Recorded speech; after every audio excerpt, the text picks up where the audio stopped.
경찰이 이번 사건 수사에서 겪고 있는 어려움은 이한영 씨 호출기와 전화의 발신자 추적이 제대로 되지 않고 있는 데다가 목격자가 거의 없어서 제보를 기대하기 어렵다는 데 있습니다. 또 경찰과 대공기관의 수사 공조도 제대로 이루어지지 않고 있습니다. 수사본부는 오늘 브리핑에서 이 씨의 옷 속에서 발견된 탄환이 체코제이더라도 권총은 북한 간첩이 주로 사용하는 브라우닝 권총일 가능성이 높다며 수사 초점이 공작원의 소행에 맞춰져 있음을 강조했습니다. 이와 함께 원한 관계에 의한 사건 가능성도 배제하지 않고 있다고 말했습니다.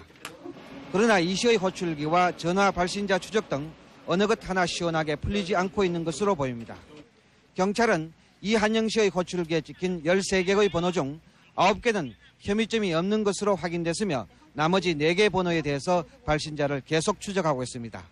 또 사건 당일 이 씨의 귀가 여부를 물었던 잡지사 기자의 전화 발신지 추적 작업도 계속하고 있다고만 말해 호출기와 전화 발신자 수사가 별다른 성과를 거두지 못하고 있는 것으로 보입니다.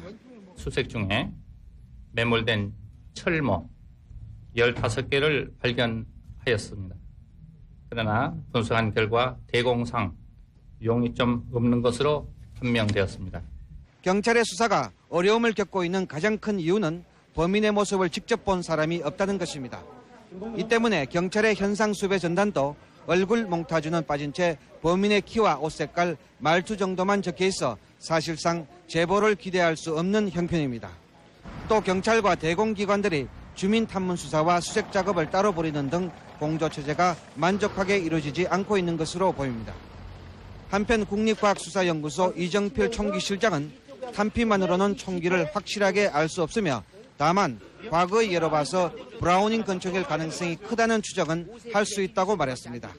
0.259경 실탄은 브라우닝 권총을 포함한 구경이 같은 종류의 권총에서는 발사가 가능하고, 다시 말해서 구경만 맞으면 어느 종기에서나 발사가 된다 이겁니다. 경찰은 오늘 제보자에게 현상금 1억 2천만 원을 지급하겠다는 내용과 범인들의 인상착의가 적힌 수배전단 2만 장을 배포하고 성남시 주요 지점에서 야간 검문 검색을 계속하고 있습니다. 분당경찰서에서 MBC 뉴스 이상영입니다. 이한영 씨 피격 사건을 보면 의문점이 한두 가지가